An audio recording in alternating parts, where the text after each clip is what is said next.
Hello, last December, nag-service po tayo sa birthday ni Boss A. Nagkaroon tayo ng tattoo booth para sa kanyang mga visitors and friends sa kanyang birthday. At isa sa mga highlights ng gabing yon ay yung pagkanta, pag-perform ni Boss CLR.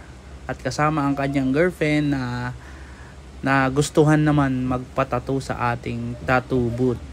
So since pabilisan lang dapat yung mga tattoo sa gantong event dahil maraming gustong magpa-tattoo that night, ay pumili si Miss Ann ng isang cross para sa kanyang face tattoo sa right side ng kanyang face. At yan, todo bantay siyang kanyang boyfriend na si Boss CLR.